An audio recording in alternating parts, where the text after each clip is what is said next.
Hey, welcome to communication, leadership, and team training, especially about project management and, having projects that really work, and one of the most important things what you can have in a project is a PMO, a project management organization, or somebody who's taking care of certain activities you need to do or should be doing inside of a project, like all kinds of documentation, scheduling, risk and opportunity management. So there's lots and lots of stuff where there is like really a lot of management part in project management.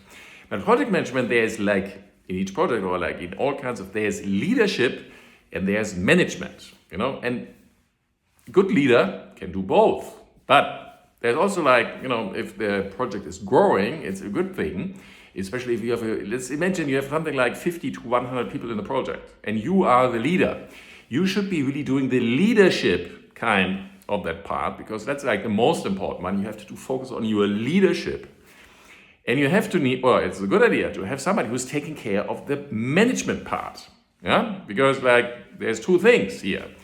There's management and leadership. So you can be an absolutely incredible leader and do leadership. That's good. And if you really lead people, they will manage themselves. They can do that. That's a possibility. Yeah, that works. So you can have an absolute exceptional leader, like let's say people like Alexander the Great. Exceptional leader. He was leading from the front. People were following him, and they were managing their stuff.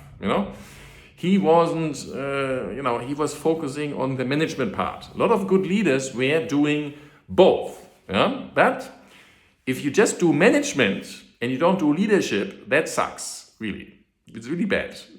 People don't enjoy that. And you find this often where people in like companies or so, they are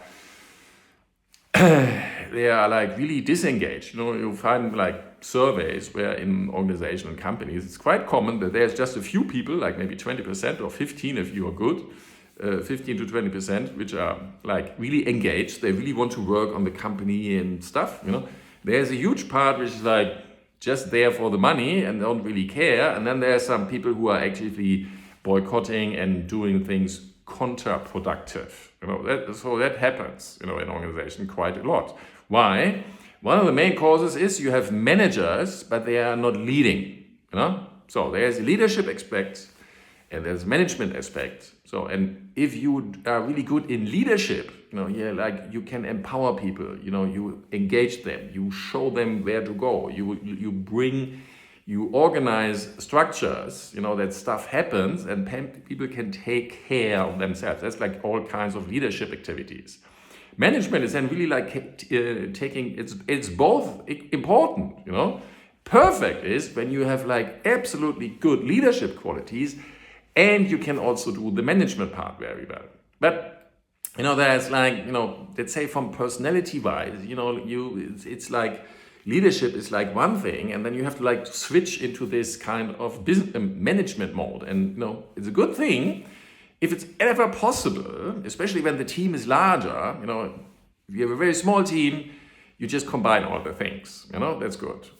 But it's a very good thing to have somebody who's taking over the PMO, the project management organization. So let's say I had a person who was an ex-military decorated officer who was combining both. He was good in leadership, he was a military officer, they're usually, good in leadership because that's like ingrained in military officers. They're really learning leadership. It's one of the most important things, especially in the German military. That's like one thing where, it's not only management, it's leadership when you become an officer. It's natural. And that person was also absolutely fantastic in all the aspects of management, of taking care of like, that we had an agenda for meetings, that it would take minutes of meeting there, that we had like schedules, actions lists. So there's like lots of activities where you just take care of stuff, And the leader was like, I was like the program manager of the whole thing. I was like going to the customer, enrolling the customers in new things, asking them, and that was like my activity. Sometimes I was just going around because there were all these customers and I was just meeting with them and like talking to them. That was like a sales activity and also like, getting what problems they have and these kind of things. So I was like doing one thing, and the PMO manager was taking care of like all the management activities you have in a very large project are really taken care of with integrity, like really good. You know, it was absolutely fantastic. It's a very good combination. One person does that thing and the other person does the other thing. You know, if these combine, perfect, great. You know, we had like absolutely fantastic results. Really, like it was one of the best experiences I ever had. We really worked well together. I just could really trust all this stuff is going to happen. He's taken care of. We just like had to like really focus on where do we go with this project, you know? And that's a PMO. Because like when you are, for example, in a meeting, yeah, and you are the leader, you should be thinking leadership kind of thoughts. You should think, is this meeting in the right direction? What is like the intention of the meeting? What do I want to achieve, or what does this meeting should be achieving? And, you know, direct this thing to there. You know, and somebody is, for example, taking care of documentation. Do we have an agenda? The time and so on, you know? And so the leader doesn't have to do all the work. Like, the leader could be it's a very good thing that for leadership kind of thoughts, you are sort of more relaxed. You don't have to do and focus on the tiny bits and pieces of managing a meeting. Because that's management. You are like actively involved in the whole thing. As a leader, you're doing something else. You're looking, you ask yourself, is this kind of thing going to the right direction? Are people engaged? You maybe look at the people, you know? So you can't be doing, you know, I'm like a really simple person. I can't be doing like both, you know?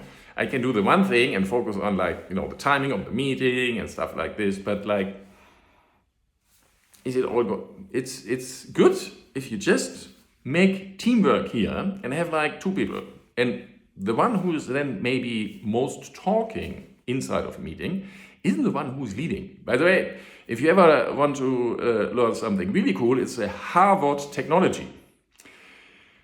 Harvard technology is absolutely fantastic.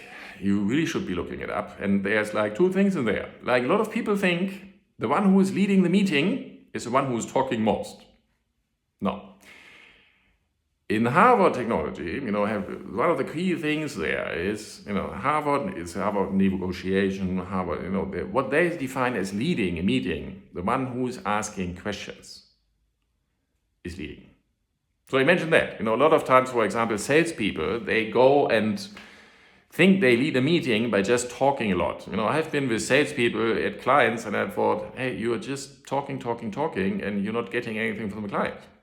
You know, somebody who is leading a meeting is asking questions. So, you know, you're getting information for your strategic and tactical value. You can imagine that. You know, militaries are like putting lots and lots of effort in reconnaissance, you know, in getting information from the other side. You know, that's like in war and enemies and things, but like they invest really much in, you know, when you ask a question and you have a person who's like talking a lot, they give you lots and lots of information. Imagine that, you know, you just ask a question and people start giving you stuff, sometimes even what they should be giving you. This is really true. And, you know, if you really want, that's like in Harvard technology, if you're leading a meeting, you're asking questions. You're making options. You say something like, you know, you can say something like, oh, this meeting is for this. What would you do? So, and now they talk. You know what? When you're talking, your brain is doing the talking thing. It's not, you know, you can't process really much information. You can't really by thinking, where should this be going? What could be next? And stuff like this. So that's like the trick. You can use all your energy in your brain to actually listen and to think about where could this be going. And then you can make like, that's the other thing, you ask another question. Yeah. Sometimes you don't like lead the whole meeting. You just ask like really few questions. It's also like if you do like sales and marketing, most of the time it's better to just ask questions. What does a customer really want? And then say, yes, that what you just described is really what the thing is doing. Like, for example, I was calling somebody I know, I coached that person, and, you know, then I just ask that person about, oh, where are you? And, and then, oh, yeah, I'm like doing this kind of thing right now. And then I say, oh, you did this other course, and this, this other training. And then I just had the person talk. And then suddenly the person said, yeah, I really enjoyed these programs. I really think like a 1 year, like a long program where I'm really training this stuff is good.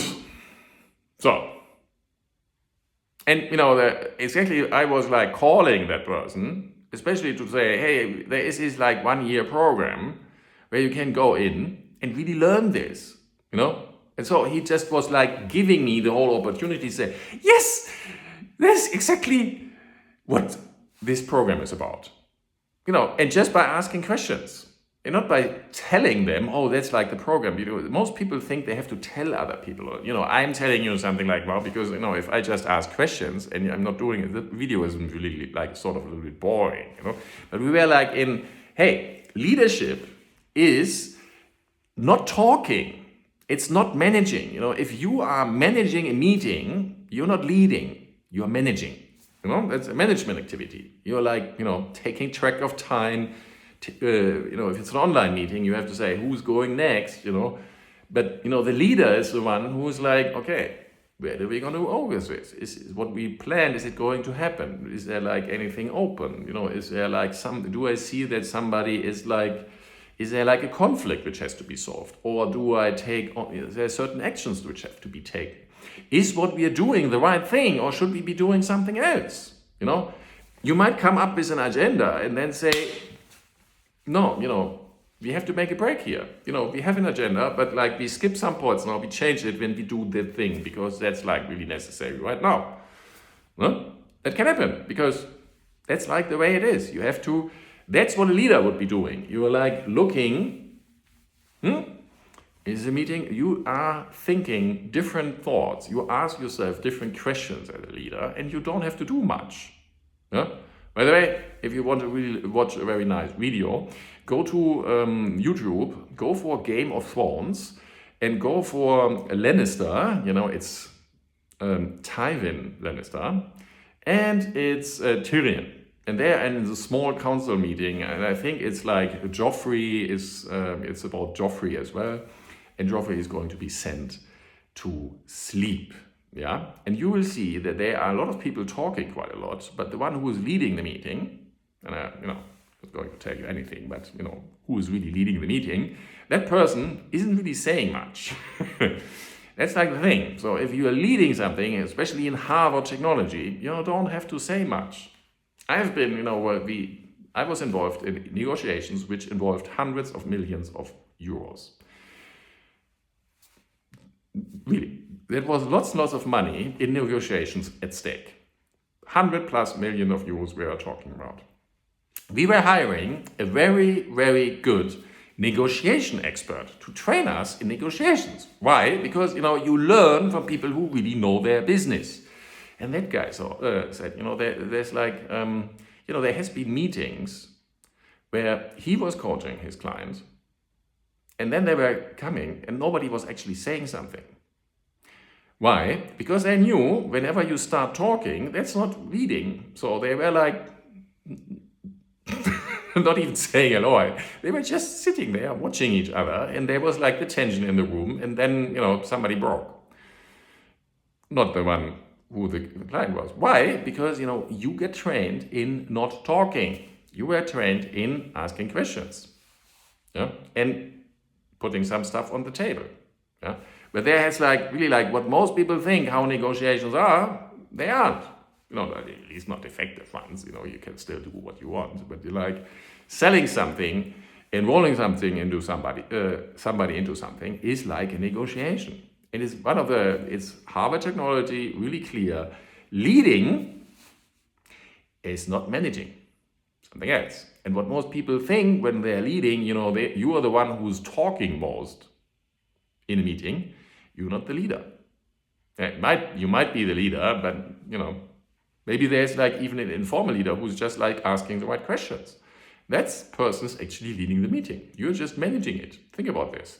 And so, why do make all these examples? If you have like a larger team, or if you can like, even, like you want to focus that leadership is really present, and then have somebody to do like the management thing. And that's good. You combine, you have these two kind of things together. Otherwise you have to do both of them. You can't be perfect in this. It's, if there's just one, it's just one. But to do this in two, absolutely perfect. So if you have a larger team, think about who's going to do your project management organization stuff. Who's taking care of, for example, documentation. If you are in a meeting and people are just talking, it doesn't work. So thank you very much for watching. Please follow the channel.